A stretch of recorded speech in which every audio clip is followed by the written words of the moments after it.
Kia ora, Mr Speaker. Ngā mihi nui kia koutou. Kia ora. I rise to support the two bills formerly known as the Maritime legislation bill.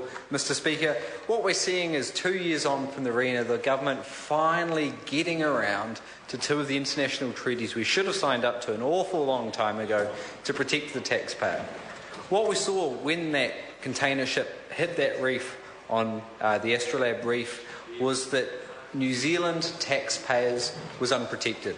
Sure, we saw the environment was unprotected and we saw how Maritime New Zealand had to scramble like headless chooks to deal with that oil spill. We saw 2.5 jumbo jets full of oil spill response equipment fly into the country.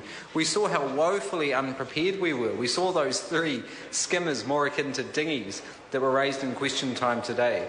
We saw how Maritime New Zealand wasn't prepared to deal with the public when it came to oil spills.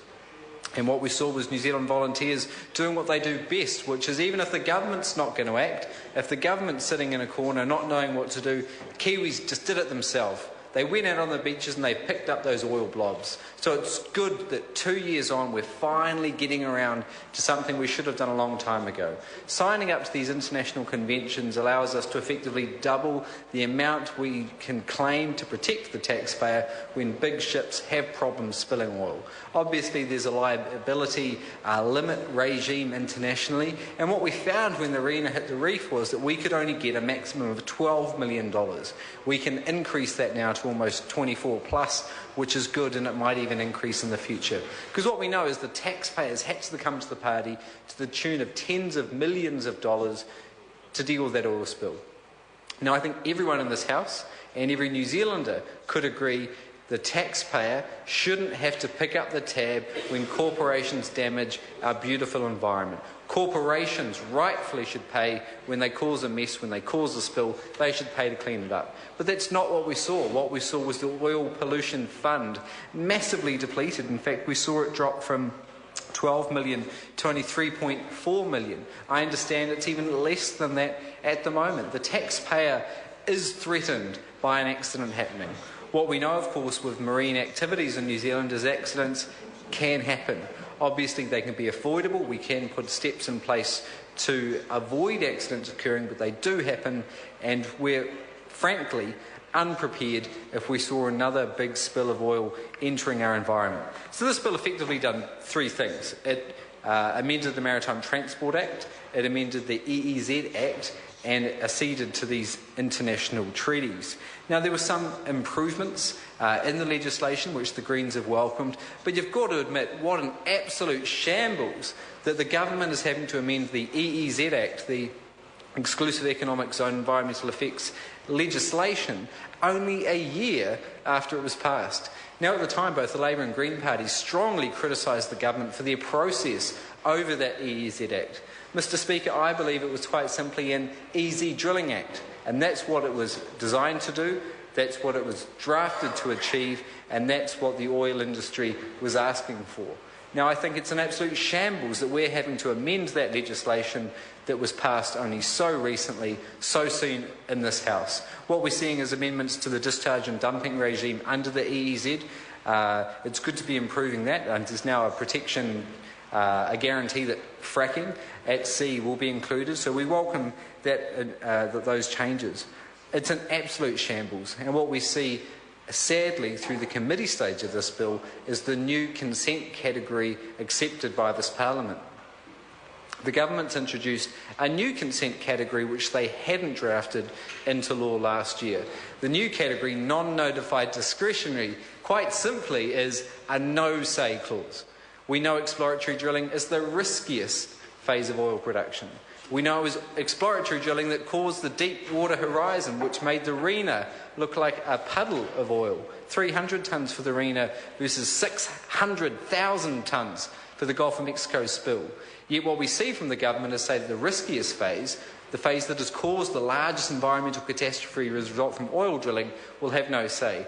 Yet incredibly, you get the Minister, Simon Bridges, on the television aggressively, out of his depth, on TV arguing that Kiwis shouldn't get a say.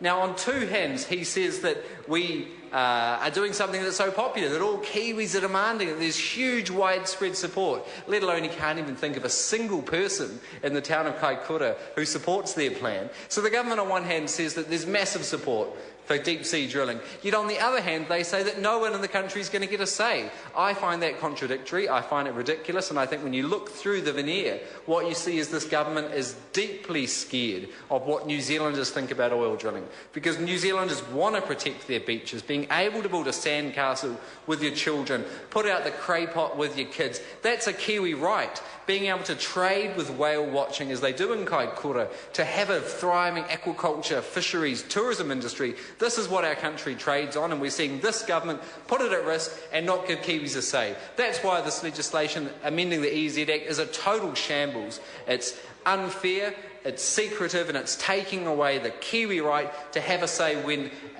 potential activity threatens your environment. Despite that, though, Mr. Speaker, what we are seeing is some positive moves in the legislation formerly known as the Marine Legislation Bill. We want to see the environment protected. We want to see the taxpayer protected. Now, these are just one little step we could do to protect the taxpayer. A year ago, on the anniversary of the arena, I presented a 10-point checklist that the government could do with positive common sense solutions to protect the taxpayer. What we should be doing is increasing the Resource Management Act maximum corporate penalties. $600,000 is a joke when you see the cost to the taxpayer from the arena. We need to be rebuilding up Maritime's New Zealand's oil pollution fund. We need to be building up their budget.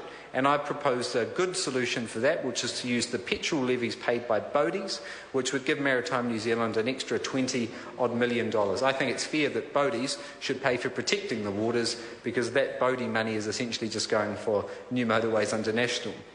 What we should be doing is doing things what business and unions support, a rapid response multi-purpose vessel to protect our waters. Those 3 skimmers are not enough. We need to be building up the expertise in Maritime New Zealand. But ultimately what we have to do is not risk our environment from a catastrophic oil spill. Now what New Zealanders, what people in Kaikoura want is a guarantee we won't see a spill from the industry and the government. Now the government and industry can't give that guarantee. The government and industry also can't guarantee they could respond to a big spill. I find it deeply shocking this government has nominated only 5,500 tonnes as their oil spill response capability. The Gulf of Mexico is 600,000 tonnes. This government says it has no subsea oil response capability. This government says our capping stack technology to deal with a deep sea blowout is there, it's available. The only problem is it's in London. We see a massive percentage of the oil equipment stored in Singapore. Mr. Speaker, what we need to be doing is putting in place common sense steps to protect the taxpayer from accidents when they occur.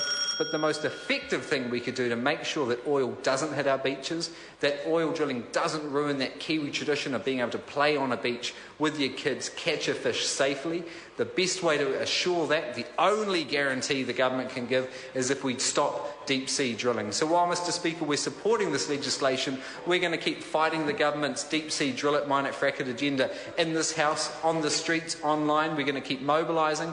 We're going to send a strong message to those companies, as we did with Petrobras, as we saw with the Canadian frackies Apache. We're going to send those companies a message. They're not welcome in New Zealand. New Zealand's future, New Zealand's jobs, New Zealand's prosperity is going to come from clean energy. And it's clean energy where more net international capital investment is going. It's clean energy that China, Europe, America are calling out for.